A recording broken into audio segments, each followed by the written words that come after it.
ഞാനുണ്ട് ഇവിടെ ചോദിക്കാൻ ഇന്നുള്ളത് കൊല്ലം ജില്ലയിലെ ശാസ്താംകോട്ടയിലാണ്.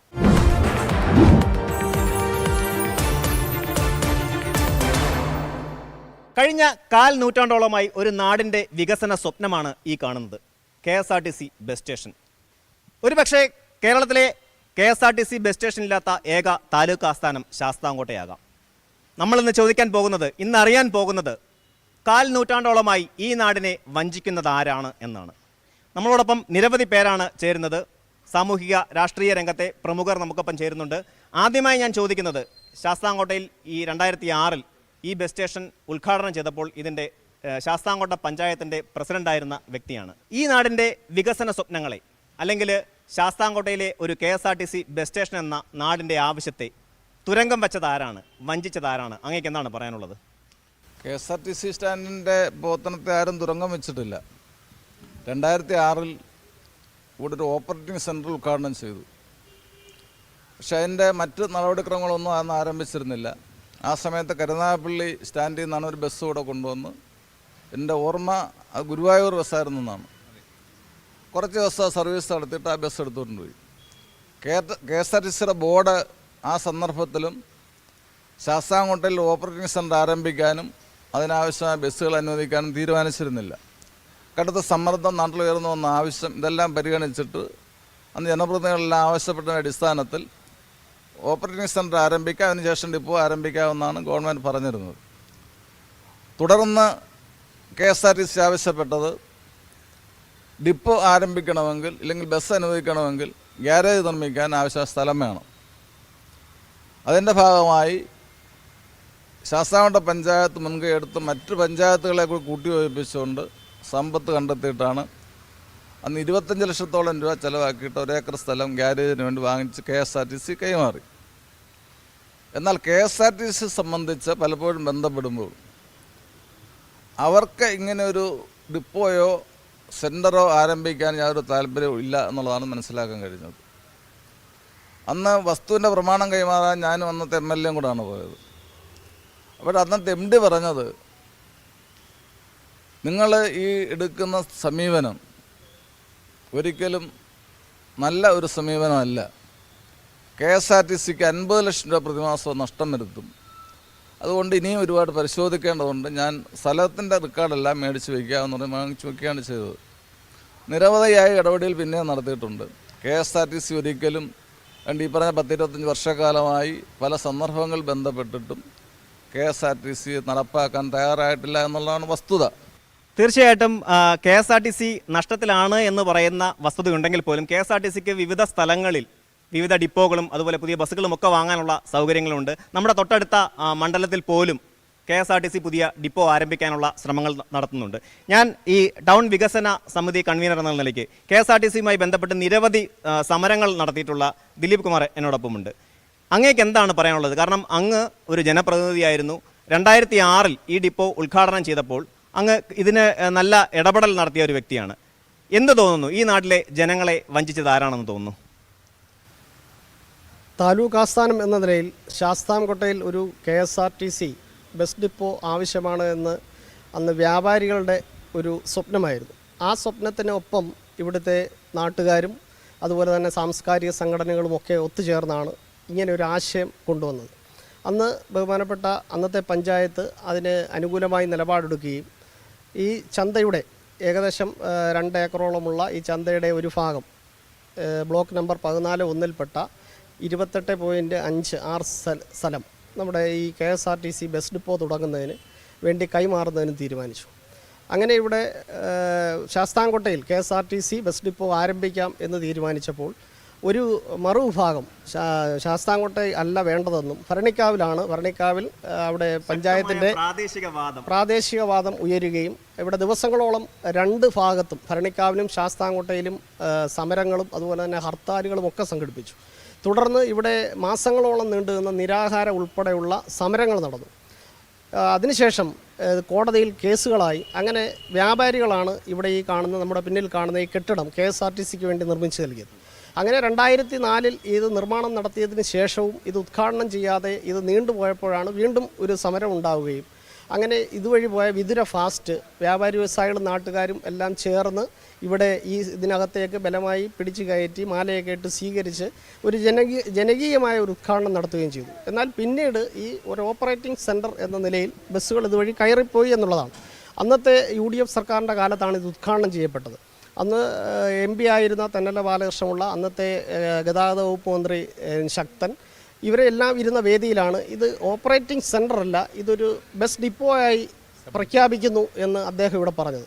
അപ്പോൾ വീണ്ടും പഞ്ചായത്തും അല്ലാതെ നാട്ടുകാരുമൊക്കെ ഇത് തുടങ്ങാത്തതിൻ്റെ കാരണം അന്വേഷിച്ചപ്പോഴാണ് ബസ് ഡിപ്പോ ആരംഭിക്കണമെങ്കിൽ ഗ്യാരേജ് ഉണ്ടാകണം, ഗ്യാരേജിന് ഏകദേശം 1 ഏക്കർ സ്ഥലം ഉണ്ടാകണം.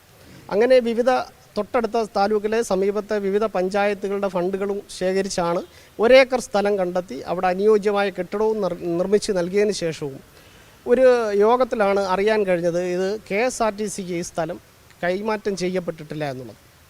അങ്ങനെ നൽകിയ ഒരു വിവരാവകാശത്തിലാണ് ഈ മാർക്കറ്റിന് നിന്ന സ്ഥലം KSRTCക്ക് വിട്ടുകൊടുത്തിട്ടില്ല എന്നുള്ള ഒരു പുതിയ അറിവ് ലഭിക്കുന്നു. അതെ, അതിനുശേഷം ഈ കഴിഞ്ഞ 2018 AK ശശീന്ദ്രൻ ഗതാഗത വകുപ്പ് മന്ത്രിയായിരുന്നപ്പോൾ ഞാനൊരു നിവേദനം കൊടുക്കുകയും അതിൻ്റെ അടിസ്ഥാനത്തിൽ 10/6/2018 മുതൽ ശാസ്താംകോട്ടയിൽ KSRTC ആരംഭിക്കുന്നതിന് ഒരു ബസ് സ്റ്റേഷൻ മാസ്റ്റർ ഒരു ഓഫീസ് തുടങ്ങുന്നതിനും തീരുമാനമായി അത് വിവരാവകാശം വഴി ലഭിക്കുകയും ചെയ്തു. എന്നാൽ പിന്നീട് ഈ വന്ന ജനപ്രതിനിധികളുമൊക്കെ അതിൻ്റെ പിന്നിലേക്കുള്ള ഒരു പ്രവർത്തനം നടത്തിയിട്ടില്ല. പിന്നീട് ഈ നമ്മുടെ ഇവിടെ ഒരു സ്ഥലം ലഭ്യതക്കുറവൊക്കെ ആയി ഇവിടെ ഹോസ്പിറ്റലിന് വേണ്ടി സ്ഥലം എടുക്കണമെന്നൊക്കെയുള്ള ഒരു സർവകക്ഷി യോഗങ്ങളുമൊക്കെ നടന്നു. അങ്ങനെ മാർക്കറ്റിൻ്റെ ഒരു ഭാഗം ഹോസ്പിറ്റലിന് കൊടുത്തു. അതിനുശേഷം നമുക്കിപ്പോൾ ഉള്ള ഒരു പ്രശ്നം എന്ന് പറയുന്നത് ഈ സ്ഥലം ഇപ്പോൾ മാർക്കറ്റിന് വേണ്ടി 30 സെൻറ്റ് സ്ഥലം ഗവൺമെൻറ് ഓർഡറായി പഞ്ചായത്തിന് ലീസിന് നൽകാൻ തീരുമാനിച്ചിരിക്കുകയാണ്. പക്ഷേ നമ്മൾ കാണേണ്ടത് ഒരു 10 വർഷം കൂടി കഴിയുമ്പോൾ നമുക്ക് കണ്ണങ്കാട്ട് പാലം യാഥാർത്ഥ്യമായാൽ ഈ പറയുന്ന കൊല്ലത്ത് നിന്നും ആലപ്പുഴയിലേക്കും അതുപോലെ തന്നെ വടക്കൻ ജില്ലകളിലേക്കും പോകുന്നവർ ഈ ചവറ കരുനാഗപ്പള്ളി വഴി പോകാതെ നമുക്ക് ശാസ്താംകോട്ട വഴി പോകുന്നതിനുള്ള വലിയ ഏകദേശം നമുക്ക് കുന്നത്തൂറുകാർക്ക് തന്നെ ഒരു 18 കിലോമീറ്റർ ലാഭം യാത്രയിൽ ഉണ്ടാകും. അപ്പോൾ അത് വലിയ ഒരു ഗതാഗത സംവിധാനത്തിലേക്ക് പോകും. ഇപ്പോൾ തൊട്ടടുത്ത ഭരണിക്കാവിൽ കൂടി 2 ദേശീയപാതയാണ് കടന്നു പോകുന്നത്. ഒന്ന് കമ്പം തേനിയും അതുപോലെ തന്നെ മറ്റൊന്ന് വണ്ടിപ്പെരിയാർ, ഭരണിക്കാവ് വണ്ടിപ്പെരിയാർ. അപ്പോൾ ഈ 2 ദേശീയപാത കടന്നു പോകുന്നതിൻ്റെ സമീപത്ത് ഒരു KSRTC ബസ് സ്റ്റേഷൻ ഇല്ലാത്ത ഏക താലൂക്ക് ആസ്ഥാനം കുന്നത്തൂരാണ് എന്ന് നമുക്ക് പറയാം. അപ്പോൾ തീർച്ചയായും ഇവിടെ ഒരു KSRTC ബസ് ഡിപ്പോ അത് ഇവിടെ അനുയോജ്യമല്ലെങ്കിൽ ഗ്യാരേജിന് വാങ്ങിയ 1 ഏക്കർ സ്ഥലമുണ്ട്, അവിടെ വേണമെങ്കിലും നമുക്ക് തുടങ്ങുകയും ഇത് കുന്നത്തൂരിൻ്റെ ഒരു ഭാവിയിലുള്ള വികസനത്തിന് മുതൽക്കൂട്ടാകും എന്നുള്ളതിൽ യാതൊരു തർക്കവും അക്കാര്യത്തിലില്ല. ഉല്ലാസാണ് കഴിഞ്ഞ 2 തവണ UDFന് വേണ്ടി ഇവിടെ മത്സരിക്കുന്ന സ്ഥാനാർത്ഥി. 2 തവണയും LDF ആണ് ഈ മണ്ഡലത്തിൽ വിജയിച്ചത്. ഇതിനു മുമ്പ് UDF ഭരണകാലത്താണ് ഇത് ഉദ്ഘാടനം ചെയ്യുകയും രണ്ടാമതും UDF ഭരണകാലത്താണ് ഇതിനു വേണ്ട ഡെവലപ്മെൻറ്റ്സ് ഉണ്ടാവുകയും ചെയ്തത്. ഈ 2 തവണയും UDF അധികാരത്തിൽ ഇരുന്ന സമയമാണ്. പക്ഷേ പിന്നീട് വന്ന LDF സർക്കാരുകൾ ഇതിന് വേണ്ട പരിഗണന കൊടുത്തിട്ടില്ല എന്ന് ഉല്ലാസിന് തോന്നുന്നുണ്ടോ? തീർച്ചയായിട്ടും നമ്മുടെ ഈ നിയോജക മണ്ഡലം ഈ വിഷയം മാത്രമല്ല, സമീപ മണ്ഡലങ്ങളിലെ വികസന പ്രവർത്തനങ്ങൾ വെച്ച് നോക്കുമ്പോൾ, ആ മണ്ഡലങ്ങളുടെ വികസന കുതിപ്പ് വെച്ച് നോക്കുമ്പോൾ ഈ നിയോജക മണ്ഡലം ഏറ്റവും അവികസിത മണ്ഡലമായി പിന്തള്ളപ്പെട്ടുകൊണ്ടിരിക്കുകയാണ്. അത് കഴിഞ്ഞ കുറേയേറെ കാലങ്ങളായി. അത് KSRTC വിഷയമായാലും ഈ നാടിൻ്റെ മറ്റിതര അടിസ്ഥാന സൗകര്യ വികസനങ്ങളിൽ, ആതുര ശുശ്രൂഷ രംഗത്ത്, സമസ്ത മേഖലകളിലും സമീപ മണ്ഡലങ്ങളിൽ വെച്ച് വലിയ കിതപ്പാണ് അനുഭവപ്പെട്ടുകൊണ്ടിരിക്കുന്നത്. ഇവിടെ ശ്രീ ബിജു അദ്ദേഹം ഇതുമായി ബന്ധപ്പെട്ട് സത്യസന്ധമായി ഇടപെടുന്ന ഒരാളാണ്. അദ്ദേഹത്തിൻ്റെ വാക്കുകളിൽ പോലും അത് പ്രതിഫലിക്കുന്നുണ്ട്. ജനപ്രതിനിധിയുടെ വികസന നിസ്സംഗത. ഇവിടെ 2006 ഉദ്ഘാടനം ചെയ്യപ്പെട്ടു, 2018 സ്റ്റേഷൻ മാസ്റ്റർ വന്നു. അപ്പോൾ അതിൻ്റെ നിസ്സംഗത എത്രമാത്രമാണ് എന്നുള്ളത് നമുക്കത് ബോധ്യപ്പെടുന്ന ഒരു കാര്യമാണ്. അദ്ദേഹം തന്നെ പറഞ്ഞു വെച്ചു, ജനപ്രതിനിധിയുടെ ഫോളോ അപ്പ് എന്നതിനെ സംബന്ധിച്ച് അദ്ദേഹം പറഞ്ഞല്ലോ. സ്വാഭാവികമായും ഇവിടെ ഓപ്പറേറ്റിംഗ് സിസ്റ്റമായി വന്നു, സ്റ്റേഷൻ മാസ്റ്റർ വന്നു. വിവിധ ഘട്ടങ്ങളിൽ മുഴുവൻ രാഷ്ട്രീയ പ്രസ്ഥാനങ്ങളുടെ, പ്രത്യേകിച്ച് വ്യാപാരി സമൂഹത്തിൻ്റെ ഒരു വലിയ പിന്തുണ ഈ വികസന പ്രക്രിയയ്ക്ക് ഉണ്ടായിട്ടുണ്ട്. ഇവിടെ സൂചിപ്പിക്കപ്പെട്ടതുപോലെ ഇവിടെ കച്ചവടം നടത്തിക്കൊണ്ടിരുന്ന, ഉപജീവനം നടത്തിക്കൊണ്ടിരുന്ന ആളുകൾ കടകൾ പോലും ഇവിടെ നിന്ന് ഒഴിപ്പിച്ചുകൊണ്ടാണ് ഈ വികസനത്തിന് പിന്തുണ നൽകിയത്. വ്യാപാരി വ്യവസായിയുടെ ഭാരവാഹികളടക്കം ഇവിടെയുണ്ട്.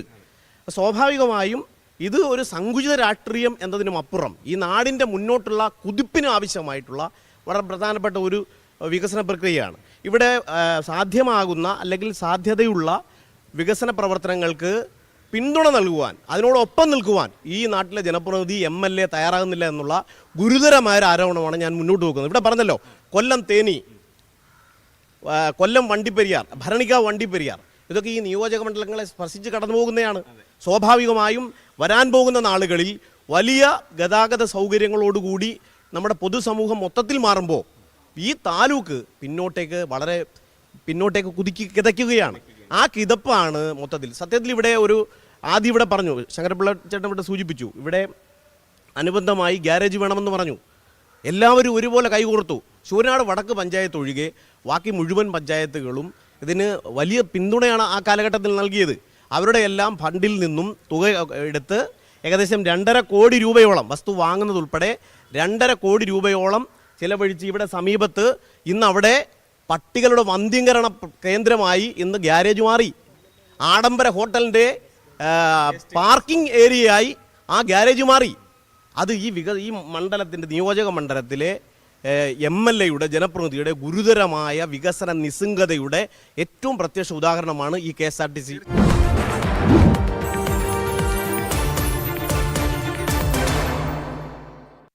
ദുരിതാശ്വാസ ക്യാമ്പുകൾ ജില്ലയിൽ 2 എണ്ണമാണ് തുടങ്ങിയിട്ടുള്ളത്. രണ്ടും കളമശ്ശേരി മേഖല കേന്ദ്രീകരിച്ചുകൊണ്ടാണ്. എന്തായാലും ദുരിതാശ്വാസ ക്യാമ്പിൽ കഴിയുന്നവർക്കെല്ലാം തന്നെ ഇന്ന് തിരിച്ച് വീട്ടിലേക്ക് വരാൻ കഴിയും. ശുചീകരണ പ്രവർത്തനങ്ങൾ നഗരസഭയുടെ തദ്ദേശ സ്ഥാപനങ്ങളുടെ നേതൃത്വത്തിലെല്ലാം തന്നെ പുരോഗമിക്കുകയും ചെയ്യുകയാണ്. എന്തായാലും കനത്ത മഴ വലിയ രീതിയിലുള്ള നാശങ്ങൾ തന്നെയാണ് ജില്ലയിൽ ഉണ്ടാക്കിയിട്ടുള്ളത്. കൊച്ചിയിൽ നിന്ന് ക്യാമറമാൻ ഷംലാലിനൊപ്പം ടാനി പോൾ, ന്യൂസ് 18. ശരി, അതാണ് കൊച്ചിയുടെ അവസ്ഥ. തിരുവനന്തപുരത്തേക്ക് വരാം. തിരുവനന്തപുരത്തു നിന്നും ഡാൻ കുര്യൻ ചേരുന്നു. ഡാൻ, തിരുവനന്തപുരത്ത് ഇന്നലെയൊക്കെ ഇടമുറിയാതെ മഴയുണ്ടായിരുന്നു. വലിയ വെള്ളക്കെട്ട് പല പ്രദേശങ്ങളിലുണ്ടായി. ജഗതിയിലൊക്കെ കിള്ളിയാർ കരകവിയുകയും വീടുകളിലേക്ക് വെള്ളം കയറുകയും ഒക്കെയുള്ള അവസ്ഥയുണ്ടായിരുന്നു. ഇന്നിപ്പോൾ വെള്ളം ഇറങ്ങിയോ? മഴ എങ്ങനെയുണ്ട്?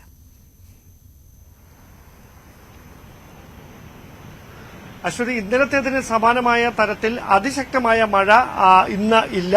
തൽക്കാലത്തേക്കെങ്കിലും മഴ മാറി നിൽക്കുകയാണ്. രാവിലെ തീരപ്രദേശങ്ങളിൽ നേരിയ തോതിൽ മഴ പെയ്യുന്നുണ്ടായിരുന്നു. പക്ഷേ ഇപ്പോഴും മേഘാവൃതമാണ്. കാർമേഘങ്ങൾ കൊണ്ട് മൂടിക്കിടക്കുകയാണ് ആകാശം. അതുകൊണ്ട് മഴ പെയ്തേക്കും എന്ന് തന്നെയാണ്.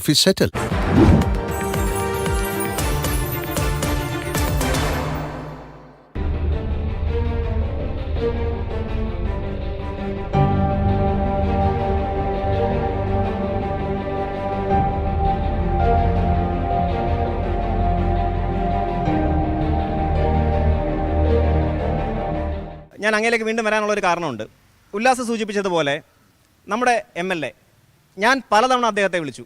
ഈ ഒരു വിഷയവുമായി ബന്ധപ്പെട്ട് ഒരു ചർച്ച ശാസ്താംകോട്ടയിൽ സംഘടിപ്പിക്കുന്നുണ്ട് എന്നറിയിക്കാനായിട്ട് പലതവണ അദ്ദേഹത്തെ ഞാൻ വിളിച്ചു. പല സോഴ്സിലൂടെ ഞാൻ അദ്ദേഹത്തെ ബന്ധപ്പെട്ടു. അദ്ദേഹത്തിൻ്റെ PA ഒരിക്കൽ ഒരു പ്രാവശ്യം ഫോൺ എടുത്തിട്ട് അദ്ദേഹം തിരക്കിലാണ്, അദ്ദേഹത്തെ ഇപ്പം സംസാരിക്കാൻ കഴിയില്ല, തിരിച്ച് വിളിക്കാമെന്ന് പറഞ്ഞു. തിരിച്ച് വിളിച്ചില്ല. അങ്ങേ LDFൻ്റെ പ്രതിനിധിയായിട്ടാണ് അങ്ങേ ഇവിടെ ഇന്ന് പ്രസൻറ്റ് ചെയ്തിരിക്കുന്നത്. എൻ്റെ ചോദ്യം ഇതാണ്, എന്തുകൊണ്ട് MLA ഈ വിഷയങ്ങളിൽ നിന്ന് അകന്നു മാറി നിൽക്കുന്നു? സാധാരണ ഏതെങ്കിലും ഭാഗത്ത് ചർച്ചയിൽ പങ്കെടുത്താൽ ചോദിക്കും, സർക്കാരിന് നയപരമായ കാര്യങ്ങളെ സംബന്ധിച്ച് ചോദിക്കും. ആ ചർച്ചയിൽ പങ്കെടുക്കുന്ന ആളിന് അത്തരം കാര്യങ്ങൾ വിശദീകരിക്കാൻ കഴിയുന്ന ആളല്ല എന്നറിഞ്ഞിട്ടുമാണ് ഈ ചോദിക്കുന്നത്. അതേപോലെ ഉള്ള ചോദ്യമാണ് MLA സംബന്ധിച്ച് ഇപ്പോൾ എന്നോട് ചോദിച്ചത്. MLA എന്തുകൊണ്ട് പങ്കെടുത്തില്ല എന്നുള്ളത് MLAയോട് ചോദിച്ച് പറയാൻ പറ്റൂ. തീർച്ചയായിട്ടും അത് വളരെ സന്തോഷമുള്ളൊരു കാര്യമാണ് ഇപ്പോൾ അങ്ങ് പറഞ്ഞത്. കാരണം MLA ഞാൻ എന്തുകൊണ്ട് ഈ വിഷയത്തിൽ ഏർപ്പെട്ടു അല്ലെങ്കിൽ ഈ വിഷയത്തിൽ ഇടപെട്ടു എന്നതാൽ ഞാൻ ഈ മണ്ഡലത്തിലെ ഒരു വോട്ടറാണ്. എനിക്ക് തീർച്ചയായും ഇത്തരം ഈ നാടിൻ്റെ വികസന പ്രവർത്തനങ്ങളിൽ ഏർപ്പെടുക എന്നത് എൻ്റെ രക്തത്തിൽ അലിഞ്ഞൊരു കാര്യമാണ്. ഞാനതിൽ മരണം വരെ ഞാൻ ഇടപെടുകയും ചെയ്യും. പക്ഷേ അങ്ങയുടെ ഉത്തരം എന്നെ ഭയങ്കരമായിട്ട് ഡിസപ്പോയിന്റ് ചെയ്യുന്ന ഒരു ഉത്തരമാണ്. MLAയുടെ പ്രതിനിധി എന്ന നിലയ്ക്കാണ് അങ്ങ് ഇപ്പോൾ ഇവിടെ നിൽക്കുന്നത്. MLAയുടെ പ്രതിനിധി ഞാനതാണ് പറഞ്ഞത്. MLAയുടെ പ്രതിനിധിയല്ല ഞാൻ CPMൻ്റെ ഏരിയ സെക്രട്ടറിയാണ്. MLAയുടെ പ്രതിനിധിയല്ല. ആ ചോദ്യം എനിക്ക് ഒട്ടും അംഗീകരിക്കാൻ കഴിയുന്ന ചോദ്യവുമല്ല. ഞങ്ങളിനി MLA കാണണമെങ്കിൽ ഞങ്ങളിനി ഏത് വഴിയിലൂടെ അത് MLA ഓഫീസുമായി ബന്ധപ്പെടണം. ഞാൻ നിരവധി തവണ MLA ഓഫീസുമായി ബന്ധപ്പെട്ടു. MLA സപ്പോർട്ട് ചെയ്യാൻ തയ്യാറാവുന്നില്ല. ഈ വിഷയത്തിൽ സംസാരിക്കാൻ MLA തയ്യാറാവുന്നില്ല. ഓക്കെ, ശരി, അതവിടെ നിൽക്കട്ടെ. വ്യാപാരി വ്യവസായികൾ ചേർന്നാണ് ഈ ബിൽഡിംഗ് പണിതത്. വ്യക്തിപരമായി ഞാനും ഈ ബിൽഡിംഗ് പണിത ദിവസം ഇതിനോടൊപ്പം ഉണ്ടായിരുന്നു. ഈ നിങ്ങൾക്ക് മുന്നിൽ ഇവിടെ എല്ലാം നിങ്ങൾ കച്ചവടം നടത്തിയിരുന്ന സ്ഥാപനങ്ങൾ, നിങ്ങളുടെ കടകൾ ഉണ്ടായിരുന്ന എല്ലാം ഇടിച്ചു പൊളിച്ചതിന് ശേഷമാണ് ഇങ്ങനെ ഒരു വിശാലമായ സൗകര്യം ഇവിടെ ഒരുക്കി കൊടുത്തത്. നിങ്ങളുടെ പ്രതീക്ഷ എന്തായിരുന്നു? സത്യത്തിലൂടെ നേരത്തെ പലരും സൂചിപ്പിച്ചതുപോലെ ഇവിടെ KSRTC സ്റ്റാൻഡ് വരുമെന്നും താലൂക്ക് ആസ്ഥാനം എന്നുള്ള തരത്തിൽ ഈ നാടിൻ്റെ സ്വപ്നങ്ങൾ ചിറകടിച്ച് പറന്നുയരും എന്നുള്ള വളരെ മനോഹരമായ സ്വപ്നത്തിൻ്റെ അടിസ്ഥാനത്തിലാണ് ഏകദേശം 2006-2004 കാലഘട്ടത്തിലെ 5 ലക്ഷം രൂപ വ്യാപാരികൾ സ്വന്തം പോക്കറ്റിൽ നിന്നും സർക്കാരുകളുടെ മറ്റ് സഹായമില്ലാതെ ഇതിന് ചെലവഴിച്ച് ചെയ്യപ്പെടുന്നത്. പക്ഷേ എന്തായിരുന്നു ഇതിൻ്റെ തുടക്കമെന്നുള്ളത് വലിയ പ്രസക്തമായൊരു ചോദ്യമാണ്. തുടക്കം പിഴച്ചുപോയി എന്ന് പറയപ്പെടുമ്പോൾ ഇത് ആരുടെ വസ്തുവായിരുന്നു എന്നുള്ള യാഥാർത്ഥ്യം നമ്മളന്ന് മനസ്സിലാക്കണമായിരുന്നു. ഇത് റവന്യൂവിൻ്റേതായിരുന്നു. ഈ റവന്യൂവിൻ്റെ ഈ KSRTCയുമായി സ്വാഭാവികമായിട്ട് ഒരു കരാറിലോ അല്ലെങ്കിൽ ബാക്കിയുള്ള കാര്യത്തിലോ ബന്ധപ്പെടുമ്പോൾ ഇതിൻ്റെ ഉടമസ്ഥാവകാശം റവന്യൂവിൻ്റെ ആണെന്നിരിക്കെ പഞ്ചായത്തിന് ഒരിക്കലും ഇതിൻ്റെ ഉടമസ്ഥാവകാശം KSRTC കൈമാറാൻ സാധിക്കില്ല. എന്നാൽ തുടക്കം മുതൽ താല്പര്യമില്ലാത്തതിൻ്റെ പേരിലും തുടർച്ചയായി ഇതിന് ഫോളോ അപ്പ് ഇല്ലാത്തതിൻ്റെ ഇവിടെ പലരും സൂചിപ്പിച്ചതുപോലെ തുടർച്ചയായി ഇതിവിടെ വേണം എന്നുള്ള ആവശ്യകത ഇവിടെ ഞാൻ രാഷ്ട്രീയത്തിലേക്ക് പോകുന്നില്ല. ഒരു പതിറ്റാണ്ടുകളായി ഇവിടെ ഈ നിയോജക മണ്ഡലം താങ്കൾ നേരത്തെ സൂചിപ്പിച്ചതുപോലെ ഒരു മേഖലയെ മാത്രം വാരി പുണർന്നു പോകുന്ന ഒരു സംഭവമാണ്. തീർച്ചയായും ആ ജനങ്ങളുള്ള ഒരു വിശ്വാസം കാത്തു സൂക്ഷിക്കേണ്ടത് അത് MLA ആയാലും MLAയെ പ്രസൻറ്റ് ചെയ്യുന്ന രാഷ്ട്രീയമായാലും രാഷ്ട്രീയത്തിലുപരി മുന്നണി സംവിധാനമായാലും അതിനൊരു താല്പര്യം ഉണ്ടാകേണ്ടതായിട്ടുണ്ട്. അപ്പോൾ ഇത് KSRTCയുടെ ഈ സ്ഥലം ഒരിക്കലും ആർക്ക് കൊടുത്തിട്ടില്ല, KSRTC കൊടുത്തിട്ടില്ല. KSRTC എന്ന താല്പര്യപ്പെട്ട് ഇതിൻ്റെ ഉടമസ്ഥാവകാശം വേണമെന്നൊരു അപേക്ഷ വെച്ചിട്ടുണ്ടോ? വെച്ചിട്ടില്ല. ഈ അടുത്ത കാലത്തായിട്ട് ഹോസ്പിറ്റൽ മാനേജ്മെൻറ്റ് നേരത്തെ ഇവിടെ സൂചിപ്പിച്ചത് എല്ലാ രാഷ്ട്രീയ പാർട്ടികളും ഇതിന് ഇവിടെ നടക്കില്ല എന്നുള്ള ഒരു യാഥാർത്ഥ്യ ബോധത്തോടുകൂടി സർവകക്ഷി യോഗ തീരുമാനപ്രകാരമാണ് ഇനിയുള്ള വികസനം ഹോസ്പിറ്റലിലാകട്ടെ. അങ്ങനെ ഹോസ്പിറ്റലിന് വേണ്ടിയിട്ട് കുറച്ച് സ്ഥലം വിട്ടുകൊടുക്കാൻ അങ്ങനെ 80 സെൻറ്റ് സ്ഥലം. സത്യത്തിൽ ഞാനും നിങ്ങളും നിൽക്കുന്ന ഈ സ്ഥലം ഇപ്പോൾ ആരുടെ കയ്യിലാണ്? ഹോസ്പിറ്റലിൻ്റെ കയ്യിലാണ്. ഇതിന് മുമ്പുള്ളത്തെ സ്ഥലം അത് ലീസിന് ഇവിടെയും കൊടുത്തിട്ടുണ്ട്. ഇത് ഇവിടെ ചന്ത സ്ഥിതി ചെയ്യുന്നതാണ്. ശാസ്താംകോട്ടയിലെ ശ്രീ ധർമ്മശാസ്താവിൻ്റെ അമ്പലത്തോട് ബന്ധപ്പെട്ട് തന്നെ ഇവിടെ അതിനോടൊപ്പം തന്നെയുള്ള ഐതിഹ്യമാണ് ഇവിടുത്തെ മാർക്കറ്റും. സ്വാഭാവികമായിട്ടും മാർക്കറ്റിലേക്ക് എത്ര കണ്ടു പോകാൻ പറ്റുമെന്നുള്ളതിനെ പറ്റിയുള്ള വിവാദ ചർച്ചയിലേക്ക് ഒന്നല്ല. ഇവിടെ KSRTC സ്റ്റാൻഡ് വന്നാൽ ഏറ്റവും നല്ലതാണ്. പക്ഷേ അത് എവിടത്തേക്ക് ഇനി മാറി പറഞ്ഞാൽ ഗാരേജിന് സ്ഥലം കൊടുത്തിട്ടുണ്ട്. ഗാരേജിൻ്റെ സ്ഥലം വാങ്ങിയതും പല പഞ്ചായത്തുകളുടെ പ്രാദേശിക വികസന ഫണ്ടുകളാണ്. ആ പഞ്ചായത്തുകൾ കൊടുത്തിട്ടാണ് ഇത് ചെയ്തിട്ടുള്ളത്. കൃത്യമായ ഇതിൻ്റെ ഒരു അറിവോ സംവിധാനമില്ലാതെ ഞാനും ഒരു വിവരാവകാശം കൊടുത്തപ്പോൾ ഇതുമായി ബന്ധപ്പെട്ട ഈ കെട്ടിടത്തിൻ്റെ രേഖ പോലും ആരുടെ ഇടയിലില്ല, അല്ല KSRTCൻ്റെ ഇല്ല. ഇവിടുത്തെ 1.5 കോടി രൂപ MLA ചെലവഴിച്ചാണ് ഇവിടെ ഈ ബസ് വേ. അദ്ദേഹം എന്തിൻ്റെ അടിസ്ഥാനത്തിലാണ് ചെലവഴിച്ചതെന്ന് നമുക്കറിയത്തില്ല. അന്നേരം ഒരു രേഖയും നാളിതുവരെ KSRTCയിലില്ല.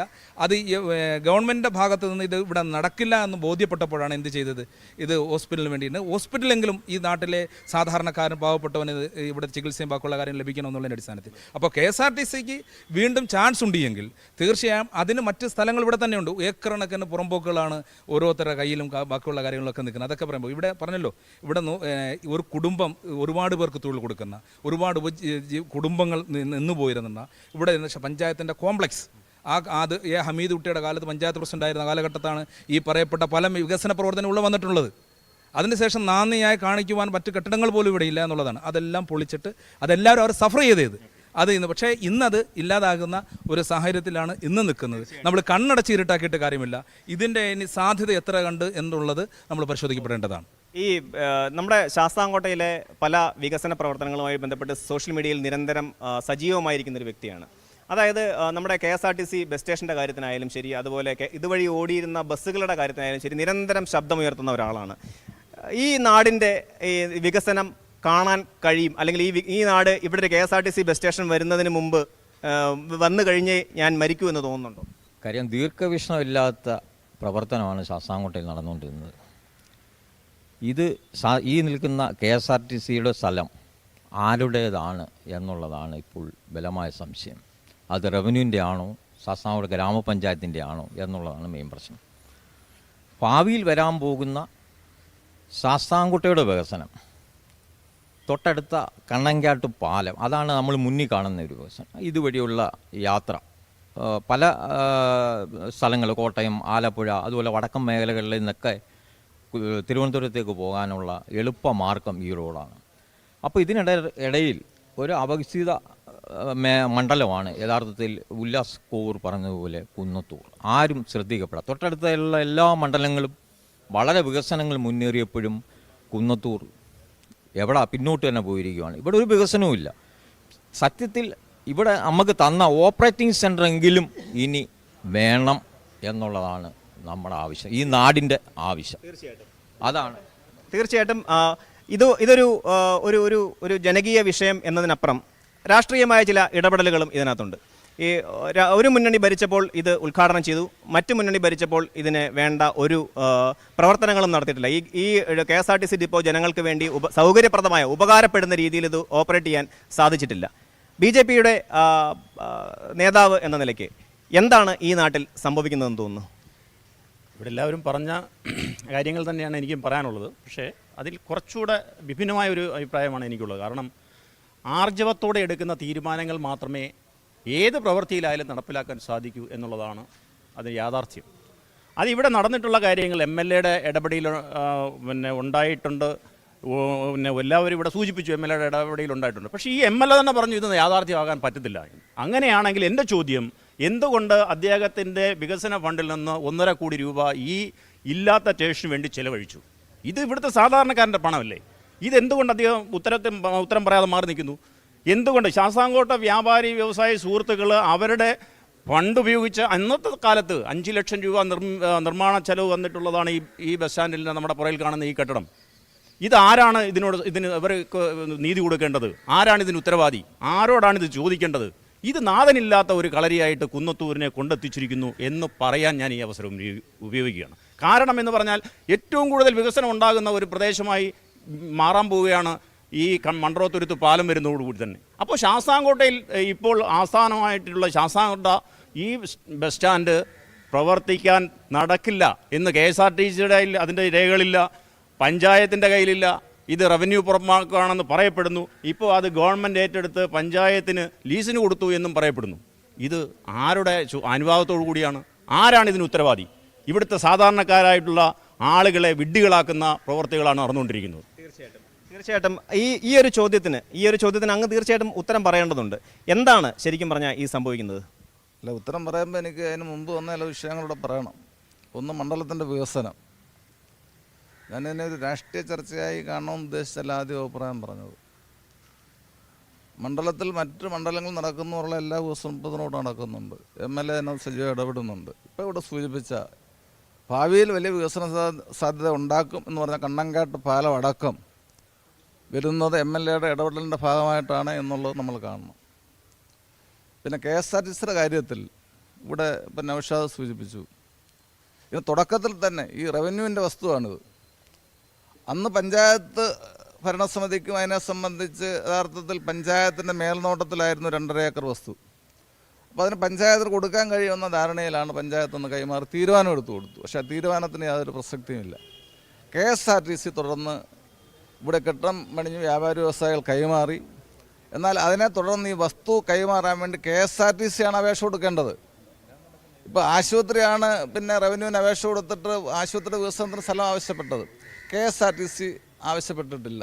എൻ്റെ വസ്തുയെ കൊണ്ടുവന്ന് ഒരാൾ കെട്ടിടം വെച്ചിട്ട് അതെന്ത് നിങ്ങൾ വകമാറ്റിയെന്ന് ചോദിച്ചാൽ അതിനർത്ഥമുണ്ടോ? എൻ്റെ വലിയ വസ്തു KSRTCയുടെ വസ്തുവിൽ അവരുടെ അനുവാദത്തോടാണ്. അല്ല, ഒരു സെക്കൻഡ്. KSRTCയുടെ വസ്തുവിൽ അവരുടെ അനുവാദത്തോടാണ് ഈ കെട്ടിടം പണിഞ്ഞത്. അവരതിന് അനുവാദം കൊടുത്തിട്ടുണ്ടോ? കൊടുത്തിട്ടില്ല. 25 ലക്ഷം രൂപയാണ് വസ്തു വാങ്ങിക്കാൻ വേണ്ടി ഗാരേജിന് ചിലവാക്കിയത്. 2.5 കോടിയല്ല. മറ്റു പഞ്ചായത്ത് കുറച്ച് പൈസ തന്നു, ബാക്കി ശാസ്താംകോട്ട പഞ്ചായത്ത്. ഇത് നടക്കണമെന്ന് ആഗ്രഹം ഉണ്ടാകണ്ടല്ലോ ഗാരേജിന് സ്ഥലം എടുത്തു കൊടുത്തത്. അപ്പോൾ MLA ആയാലും പഞ്ചായത്തായാലും ഇത് പ്രാവർത്തികമാക്കാൻ വേണ്ടി ഇടപെടാൻ കഴിയുന്ന എല്ലാ ഇടപെടലും നടത്തി. എന്നാൽ ഇത് പ്രായോഗിക നടപ്പാവില്ല എന്ന് ബോധ്യപ്പെട്ടപ്പോഴാണ് ഇവിടെ സൂചിപ്പിച്ചതുപോലെ ആശുപത്രിയുടെ വികസനത്തിന് തടസ്സമായി നിൽക്കുന്ന സ്ഥലമില്ലായ്മയാണ്. അതിന് റവന്യൂവിനോട് ആശുപത്രി ആവശ്യപ്പെട്ടു. അപ്പോൾ അവരെ ഇരിക്കുന്ന സ്ഥലം അവർ കൊടുക്കാൻ തയ്യാറായി. 2006 ശാസ്താംകോട്ട ചന്തയിൽ KSRTC ബസ് സ്റ്റേഷൻ പ്രവർത്തനം ആരംഭിച്ചത്. എന്നാൽ ഇപ്പോൾ വീണ്ടും ആ KSRTC ബസ് സ്റ്റേഷൻ ചന്തയാക്കി മാറ്റാനുള്ള നീക്കമാണ് നടക്കുന്നത്. ഈ നീക്കത്തിനെതിരെ ശക്തമായ പ്രതിഷേധമാണ് ജനങ്ങൾക്കിടയിലുള്ളത്. ഈ വിഷയത്തിലെ ചർച്ച നമ്മൾ നാളെയും തുടരും. വീണ്ടും കാണാം. നന്ദി.